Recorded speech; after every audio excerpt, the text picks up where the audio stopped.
শুভেচ্ছা জানাচ্ছি। আমি রাব্বিল হাসান রূপম। এই ভিডিওতে আপনাদের সাথে আলোচনা করব সফটওয়্যারের জীবনচক্র নিয়ে, সফটওয়্যার ডেভেলপমেন্ট লাইফ সাইকেল, যেটাকে আমরা সংক্ষেপে বলছি এসডিএলসি।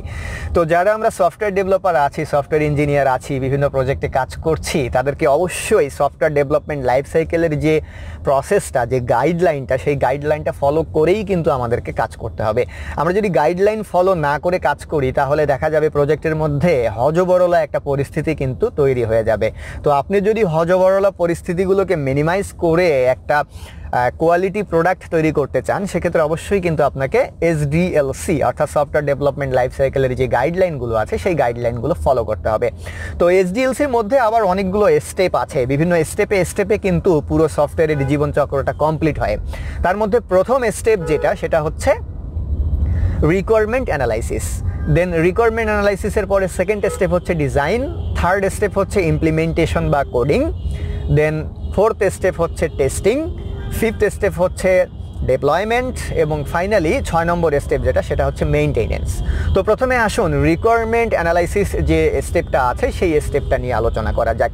তো আমি আমার ক্ষেত্রে যদি বলি, সেক্ষেত্রে আমার ভাষায় আমি বলবো যে সফটওয়্যার ডেভেলপমেন্টের পুরো প্রসেসটার আসলে মেইন যে বিষয়টা, সেটাই কিন্তু আসলে হচ্ছে রিকোয়ারমেন্ট অ্যানালাইসিস। কেননা এই রিকোয়ারমেন্ট অ্যানালাইসিসের উপরে বেস করেই একটা সফটওয়্যারের মধ্যে কি হতে চলেছে, কি হবে, সেই সফটওয়্যারটা ফেল করবে না সাকসেস হবে, সেই সফটওয়্যারটা কতটুকু ইউজ হবে না হবে, তার এভরিথিং কিন্তু নির্ভর করে হচ্ছে এই রিকোয়ারমেন্ট অ্যানালাইসিসের উপরে। আর আমরা ম্যাক্সিমাম ক্ষেত্রেই এই রিকোয়ারমেন্ট অ্যানালাইসিসে খুব বেশি সময় দেই না, খুব বেশি গুরুত্বও কিন্তু দিতে চাই না।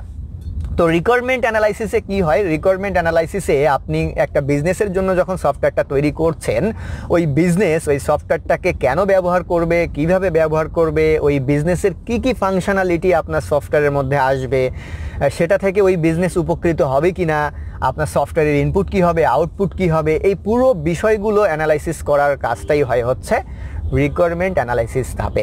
এই রিকোয়ারমেন্ট অ্যানালাইসিস যদি আপনার ঠিকঠাক হয় তাহলে কিন্তু আপনার প্রজেক্ট সাকসেস হবে, আর এখানে যদি আপনি ভুল করেন তাহলে কিন্তু কখনোই সাকসেসফুল প্রজেক্ট করা সম্ভব নয়।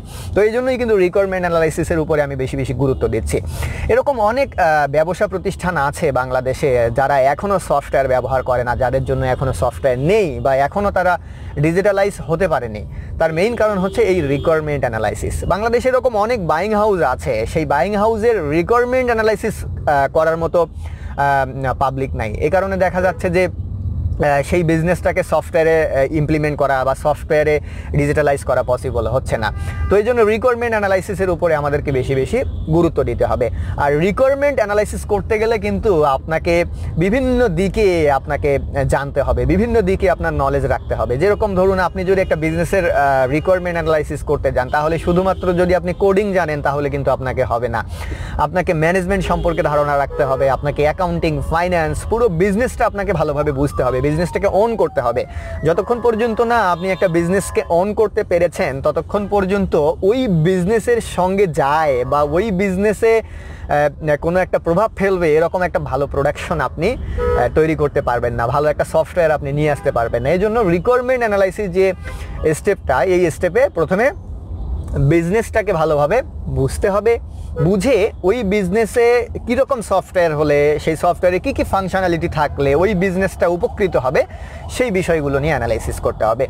তো রিকোয়ারমেন্ট অ্যানালাইসিসের পরের স্টেপ যেটা, সেটা হচ্ছে ডিজাইনিং। তো ডিজাইনিং স্টেপটা কিছুই না, জাস্ট আপনি রিকোয়ারমেন্ট অ্যানালাইসিসে যে বিষয়গুলো করলেন সেই বিষয়গুলোকে সাজিয়ে গুছিয়ে একটা আর্কিটেকচারাল ফেজে নিয়ে আসাটাই হচ্ছে ডিজাইনিং, অর্থাৎ সেটাকে ভিজুয়ালাইজ করা। আপনি যে রিকোয়ারমেন্ট অ্যানালাইসিস স্টেপে যে অ্যানালাইসিসগুলো করেছেন সেগুলোকে ভিজুয়ালাইজ করাই হচ্ছে ডিজাইনিং যে স্টেপটা আছে সেই স্টেপের কাজ।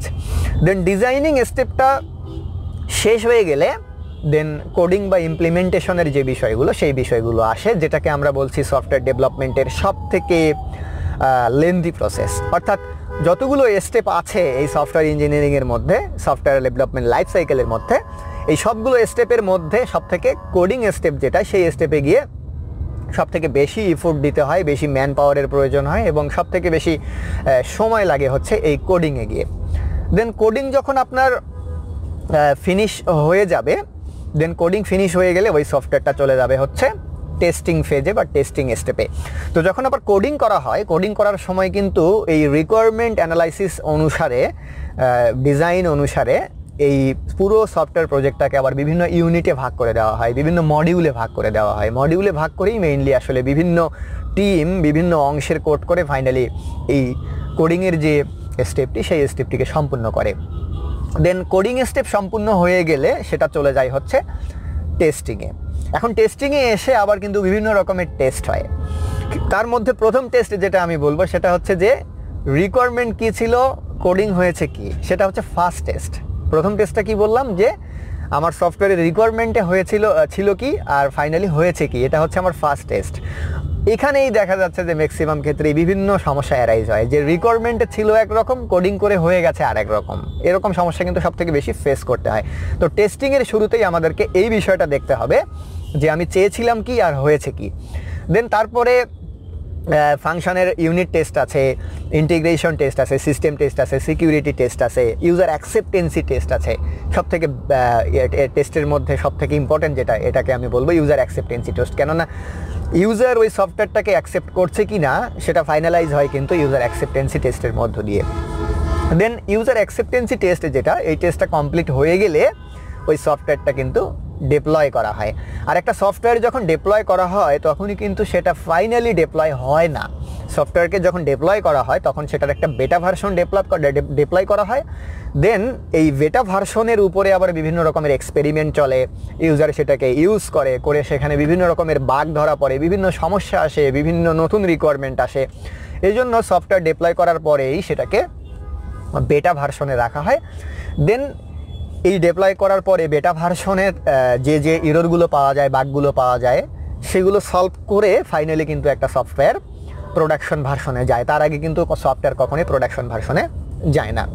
দেন সফটওয়্যারের তো ডিপ্লয় হয়ে গেল, ডিপ্লয় হয়ে যাওয়ার পরে এখন আবার সেটার মেইনটেনেন্সের প্রয়োজন হয়। তো মেইনটেনেন্সের যে প্রসেসটি, এই প্রসেসটি কিন্তু হচ্ছে একটা কন্টিনিউয়াস প্রসেস। ওই সফটওয়্যারটা যতদিন চলবে, যতদিন বিজনেসকে রান করবে, ততদিন পর্যন্ত কিন্তু মেইনটেনেন্সের প্রয়োজন হবে। মেইনটেনেন্সের সময় দেখা যাবে যে আবার বিভিন্ন ধরনের পরিবর্তন এসেছে, বিভিন্ন আপডেট এসেছে, অথবা সফটওয়্যার চলতে চলতেও দেখবেন যে বিভিন্ন ধরনের এরর চলে আসছে। সেই বিষয়গুলো সলভ করতে গেলে আবার এই মেইনটেনেন্সের প্রয়োজন আছে। তো একটা সফটওয়্যার যত বড় হয় সেটার মেইনটেনেন্সটাও কিন্তু তত বেশি বেড়ে যায়। আবার সফটওয়্যার যত বেশি কমপ্লেক্স হয় সেটার মেইনটেনেন্সটাও কিন্তু তত বেশি বেড়ে যায়। এ কারণে দেখা যাচ্ছে যে বাংলাদেশে অনেক প্রতিষ্ঠান আছে যারা সফটওয়্যার তৈরি করে না, বাট সফটওয়্যার মেইনটেনেন্স করে। এরকম অনেক প্রতিষ্ঠান আছে, অনেক ইঞ্জিনিয়ার আছে। তো আশা করি পুরো যে সফটওয়্যার ডেভেলপমেন্ট লাইফ সাইকেলের বিষয়টি, এই বিষয়টি আপনারা বুঝতে পেরেছেন। ধন্যবাদ সবাইকে।